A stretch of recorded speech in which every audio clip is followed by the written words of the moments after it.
formation is Tutu Atwell. He starts left, tosses it back to Stafford, who's going to throw down the far side. Ball is going to be short. Ball is going to be picked off. It's going to be picked off by Riq Woolen, who intercepts the ball. It was intended for Trammell. Seahawks corner Riq Woolen joining us now on the Emerald Queen Casino Sportsbook Hotline. Riq, how's camp? Honestly, everything been smooth, new coaches, new vibe, but, you still got to put the same work in and come in and do your job for real. So it's been a lot of fun. Was it like first day of school back in the day? You show up, it's the same facility, but you got different coaches in there. What was that feeling like? And if you could describe Mike McDonald, how would you do that? I would describe him as smart, intelligent, urgent person, hard working, and also, he kind of has a chip on his shoulder as well because, one, it's his first time being a head coach, but he's the youngest head coach, in the NFL. So when people look at that sometimes, and you look at all the other ages of the coaches and stuff like that, I felt like they may frown upon that just because, he is different from all the other head coaches. And he's a successful guy, and that's a person that we can believe in. So we're just happy to have him as a head coach, and he's a very smart guy. You guys got an interesting defensive room because you also have Leslie Frazier there and a new defensive coordinator with Ad and Dirty. How do you like the British accent? Can you tell what he says? Oh, yeah, no, I can't. At first when I heard it, I had to get used to it. I'm a goofy guy, so sometimes, when a coach try to talk serious, then he got a whole different accent. It's kind of funny, but all the coaches, him, Coach Frazier, and Coach Mack, they all great people, and they make a great combination for real. And when you got great minds like that to back up a defense and just make the whole team better as one, those are great people to have on your side. Hey, Riq, how was your offseason? Did you switch anything up? You go back to your normal trainer? You got something that works for you? What was it like? Honestly, this offseason, I just wanted to be strong and just stay healthy for real. I feel like it's funny because looking back at it last year around this time, I was having surgery on my knee. Like, literally, I was on the field last year and being carted off the field around this time just because I had tore something in my knee. So it felt good to be able to, almost finish up my third OTAs, and it just feels good to just be out there and know that I'm getting better and growing on certain things, especially with my strength, too. I've been working on getting stronger, having a stronger core, just so I can be another powerful person and fit into this defense. So the coaches do a real good job at making sure I do it, and I do a great job of holding myself accountable as well.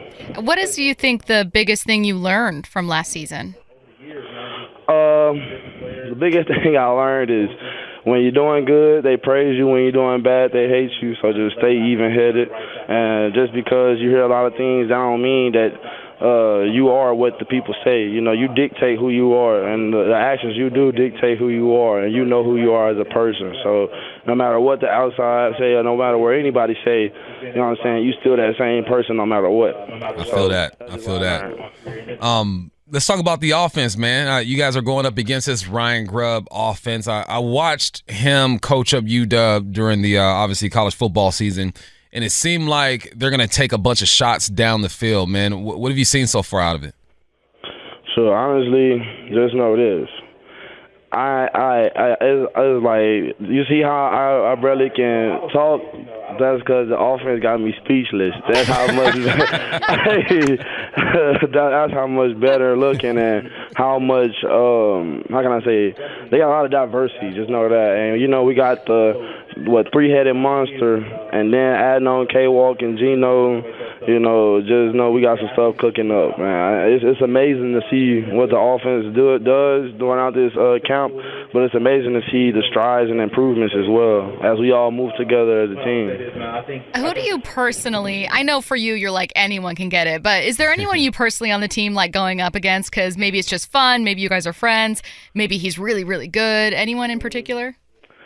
I like going against T-Lock and Jackson. You know, I love going against DK all the time, and that was one of the biggest matchups, you know, especially since my rookie year, just going against him. But, you know, T-Lock and Jackson, just because, you know, the smaller guys are the ones that kind of not really challenging, but I like going against them because they are quicker, they shiftier, they run routes different and stuff like that, and it's hard to dictate their routes. So those are two guys I like to go against for real, and I get a great taste of, you know, a combination of speed and routes with all three receivers, you know, so being able to practice versus them is really a blessing. So I just go out there and have a lot of fun and just compete.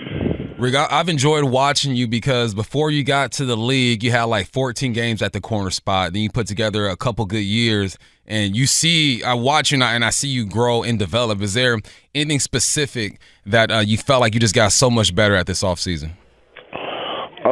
Right now, it's still kind of early to tell, but I feel like my maturity as just a person of the game and a student of the game, you know, just making sure that I pick up everything and knowing my craft even more so I can fit into this defense, and also just picking up the tools that they give me, so that way whenever I do go train over the break before camp, you know, I know what to perfect, I know what to craft, and I just feel like me as a player, as I mature, those are some of the things that I've been trying to focus on, so that way I can make those strides in year 3 and become, even though I am a great player, just become an even better player.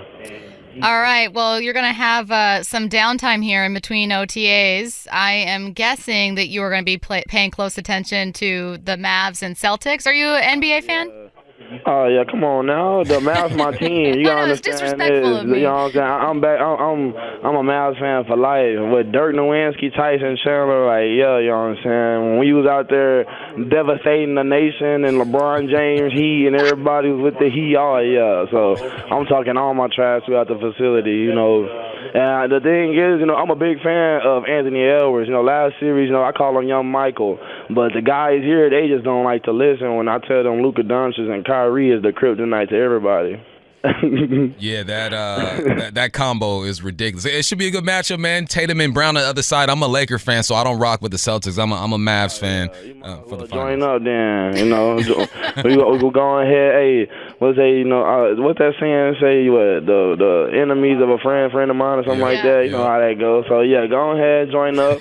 You know, all the Mavs, we gonna accept you, and just know whenever they win the ring, it's gonna feel like all of us win the ring. Cool. I'm putting my application after the interview. I'm in. You going Mavs in 4? What are you going? Nah, I ain't even gonna do the Celtics like that. You know, they're a great team. Respectful. I'm gonna say Mavs in 5. No, at least I feel like it'll go to 6. Mavs 4 and 2, and if it goes to 7, it go to 7. But I got my Mavs going ahead and etching their name in the legacy of the NBA. And Luka Doncic and Kyrie, the best scoring backcourt in the history. Good, man. Well, one more football question before you get out of here. You a vet now, dog. You a vet. You know, you got some young bucks in there. What's that room like these days? Honestly, you know, it's pretty cool because, you know, I feel like I'm one of those in-between vets, you know, like I'm still a young guy, but also, you know, it's still veterans that, you know, they got I call it the premium vet card, you know, how they got like the premium credit card, black card and all that. I feel like they got the premium vet card. So it's a learning curve, but also it's a growing curve too, because it shows that I put the work into the young guys can look at me and learn something from me just because, you know, I've put the work in and they feel like they can trust me. But also I'm still growing to become one of those leaders. So I'm glad that I have like a J Love, Rayshon Jenkins, Michael Jackson, you know, guys like that in the room that are veterans. I can learn from them and we can help each other grow and pick each other mind. So that way we all grow together. Well, hey, man, we are excited to see you grow as a player this year. You're so fun to watch and you're so fun to talk to, man. We've really enjoyed it. Thank you so much, Riq. Thanks, Riq. Oh, yeah, no, thank you for having me. What went wrong for Riq Woolen in 2023? We've talked about it a bit, but we're going to take a deeper dive coming up next and figure out how he can get back to great form in 2024.